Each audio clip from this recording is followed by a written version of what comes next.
प्रधानमंत्री नरेंद्र मोदी के नेतृत्व पर भरोसा है। अच्छा, उनके नेतृत्व में ऐसा क्या है कि आपको बेइंतहा भरोसा है कि वो कर ही देंगे? दिनों रात जुटे हुए हैं। तो राहुल गांधी भी जुटे हुए हैं दिनों रात से। राहुल गांधी तो कंबोडिया में थे, अभी कब कहां चले जाएं इसका कोई ठिकाना ही नहीं है। अब बिहार से सीधे कंबोडिया, अब ये देश की चिंता है। एक क्षण भी विश्राम नहीं लिया नरेंद्र मोदी जी ने। अच्छा, तो आप ये मानते हैं कि नेताओं को छुट्टी नहीं लेनी चाहिए? देखिए, आप तो परिवार वाले आदमी हैं भाई। कर्मठता एक अलग विषय। हाँ, परिवार वाले हैं तो काम करते करते परिवार के लिए भी वक्त निकालते हैं, उसमें क्या दिक्कत है। राजनीति ये नहीं कहती कि परिवार की तरफ जाओ ही मत, लेकिन कर्मठता, दिन और रात काम करने में और छुट्टी मनाने में अंतर होता है।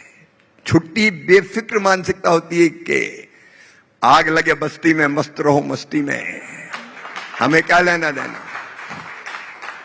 लेकिन काम करते हुए देश की चिंता और फिर परिवार की चिंता, के परिवार भी तो देश ही है, देश में ही है अपना। नहीं, पर आपको भी तो रिजुविनेट होता होगा ना, कि मशीन थोड़ी है कि हम तो रहेंगे, चलते फिरते हो जाते हैं। सवेरे यहाँ होते हैं, अगर करवा चौथ का व्रत धर्मपत्नी रखती तो रात को वहां पहुंच जाते हैं, व्रत तोड़वाते हैं। और वो छलनी में हमारा चेहरा देखती, चंदा को देखते, उसमें क्या दिक्कत है। लेकिन जाते हैं, काम करके जाते हैं। नहीं, तो आप छुट्टी के पक्ष में नहीं है? मेरा ये कहना है कि छुट्टी ऐसी कि देश का कुछ भी हो जाए। मोदी जी तो कर्मठता के पर्याय है, कर्मठता के प्रतिरूप है, उनके जैसा कोई हो नहीं सकता। लेकिन अगर सामान्य कार्यकर्ता है तो वो परिवार के साथ क्षण बिताए, इसमें कोई दिक्कत नहीं। लेकिन ऐसा बेफिक्र नहीं हो सकता कि हो कृषि मंत्री और आपका हफ्तों विदेश चले गए, ऐसा थोड़ी हो सकता है। तो ये कल्चर यहाँ हिंदुस्तानी नहीं है, आपको लगता है? नहीं, भारत में तो दिन और रात एक एक क्षण का बेहतर उपयोग हम कैसे करें। परिवार के साथ आप अगर परिवार की परंपराओं को निभाते हैं तो वो भी हमारी संस्कृति का अंग है। दिवाली मनाइए, होली मनाइए, कौन मना करता है, लेकिन काम करते रहिए। जो काम, आपको भी खबरें ऐसी आ रही थी कि एक एक्स्ट्रा दिया जाने वाला है। एक्स्ट्रा काम? मेरे पास तो बहुत काम है, यही नहीं संभल रहा। अभी तो इतना पड़ा हुआ है। खेती, पार्टी खेती मैं मानता हूं देश में अगर सबसे कठिन काम कोई है तो वो खेती है। कोई आसान थोड़ी है संभालना। अच्छा, मैं दिनों रात लगाता हूं तो भी टाइम कम पड़ रहा है। अरे खेती है, मुझे ना तो खेती से फुर्सत है और फिर तो ग्रामीण विकास का काम। रूबिका, मैं तो सियासी खेती की बात कर रही थी, आप वहाँ खेतों में पहुंच गए। एक मिनट सुनो ना मेरी बात।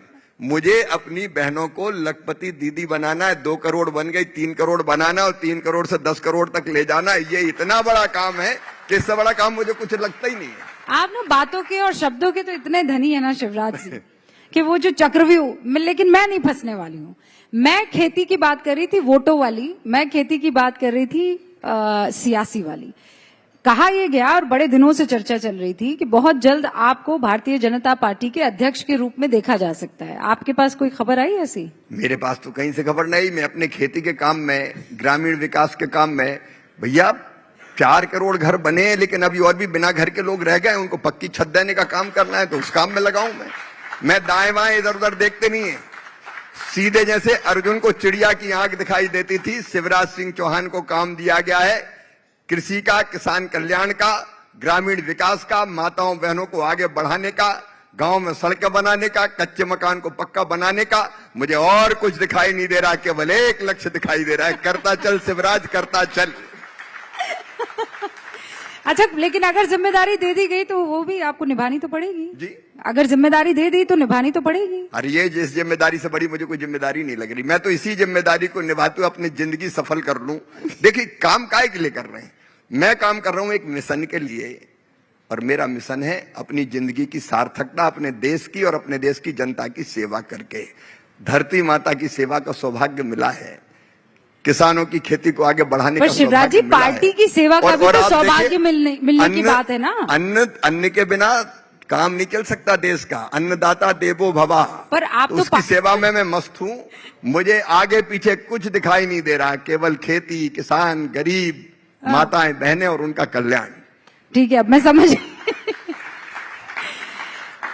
जब आप कहते हैं कि मुझे सिर्फ और सिर्फ ये सेवा दिखाई दे रही है कि जमीन, खेती, किसान और महिलाओं का ख्याल कैसे रखना है। हमने आपको पंजाब में देखा, आप ट्रैक्टर पर थे। हमने आपको अलग अलग इलाकों में जो बाढ़ग्रस्त थे उससे परेशानी तो हुई है, क्योंकि बाढ़ में अगर फसलें सारी की सारी तबाह और बर्बाद हो रही है तो उसका असर आम आदमी जो इस वक्त हमें सुन रहा है उस पर भी पड़ेगा, डायरेक्टली इनडायरेक्टली। उसके लिए किसी तरह का कोई मैकेनिज्म आपने तैयार किया शिवराज जी? कोई सोच इस पर विचार चल रहा है? मैंने आपको बताया था, मैं पंजाब परसों फिर गया था। पंजाब परसों भी मैं पंजाब में था। मैं ऐसा नहीं हूं कि बाढ़ में घूम के आ जाऊं और फिर चिंता ना करूं। मैंने पंजाब से आके वो प्रधानमंत्री आपको कैमरा जीवी बोल रहे थे, याद है ना? विपक्ष आपको कैमरा जीवी कह रहा था कि आप कैमरा ले लेके पहुंच रहे हैं सब जगह। अब मैं गया बाढ़ में भी, प्रधानमंत्री जी को आके मैंने रिपोर्ट दी। प्रधानमंत्री जी पंजाब गए, 1600 करोड़ रुपए का पैकेज पंजाब को दिया। फिर यहां बैठ के मैंने हिसाब किताब लगाया कि तुरंत क्या किया जाए। तो हमने पंजाब सरकार से मांगा कि भाई कितने लोगों का मकान टूट गया। मेरे पास ग्रामीण विकास मंत्रालय है, तो उन्होंने पहले 14,000 की सूची भेजी। हमने 14,000 मकान स्वीकृत कर दिए कि नए मकान बनाने के लिए प्रधानमंत्री आवास योजना के लिए ये पैसे लो। फिर मैं बार बार फोन करता रहा, और भेजो और भेजो और भेजो। तो उन्होंने, मैं पंजाब गया था 14 तारीख को, 13 तारीख की रात को 9 बजे मुझे 34,706 मकानों की सूची भेजी कि इनके मकान टूटे हैं। मैं सवेरे स्वीकृति की चिट्ठी लेके गया कि ये मकान ले लो, गरीबों के सबके घर बनना चाहिए, क्योंकि मकान बनाने का काम स्टेट गवर्नमेंट करेगी, वहां आपकी सरकार है। हमने कोई भेद नहीं किया। उन्होंने कहा इतना बीज, गेहूं का कनक कहते हैं पंजाब में, उसका बीज चाहिए 74 करोड़ रुपया, उसके लिए तत्काल स्वीकृत कर दिए, निःशुल्क बीज लो। वो अपना मेमोरेंडम देंगे एनडीआरएफ में, जिसको चेयर करते हैं हमारे एचएम साहब। तो बाकी भी जो जरूरत है पंजाब की पूरी की जाएगी।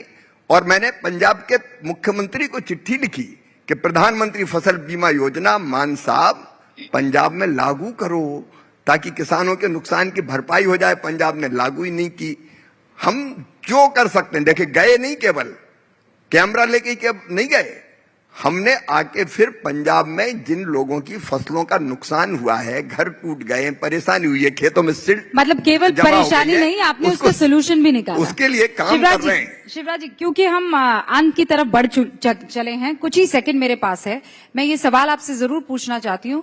प्रियांक खड़गे ने खत लिखा है, क्योंकि आप आरएसएस को बहुत नजदीक से जानते हैं और संघ को आपने जिया है। वो ये कह रहे हैं कि संघ पर बैन लग जाना चाहिए, आप उनको क्या जवाब देंगे? राष्ट्रीय स्वयंसेवक संघ,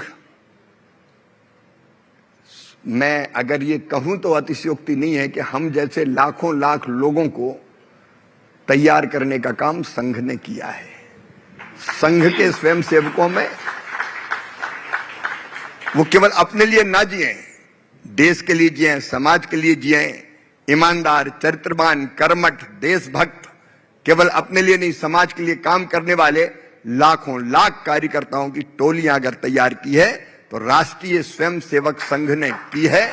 और ऐसे महान संगठन के स्वयंसेवक होने पर हमें गर्व है। संघ के 100 साल पूरे हुए हैं, लेकिन संघ ने जो किया वो अद्भुत है। और आज आप देखिए जिन कामों में संघ लगा है, लाखों लाख पूर्णकालिक कार्यकर्ता, प्रचारक अपने कैरियर को छोड़ के जो काम दे दिया, कोई जंगलों में आदिवासी भाई बहनों के लिए काम कर रहा है, कोई नॉर्थ ईस्ट में जाकर काम कर रहा है, कोई शिक्षा के लिए, कोई स्वास्थ्य के लिए, कोई खेती के लिए, कोई खेती के लिए, कोई ग्रामीण विकास के लिए, समाज जीवन के हर एक क्षेत्र में अपने देश को बदलने के काम में, राष्ट्रीय पुनर्निर्माण के काम में अगर लगे हैं तो संघ के स्वयंसेवक लगे हैं। संघ को प्रणाम, संघ के स्वयंसेवकों को प्रणाम। बहुत बहुत शुक्रिया शिवराज सिंह चौहान जी हमसे बातचीत करने के लिए और चौपाल के मंच पर सारे सवालों के जवाब देने के लिए बहुत बहुत शुक्रिया। आपको भी रूप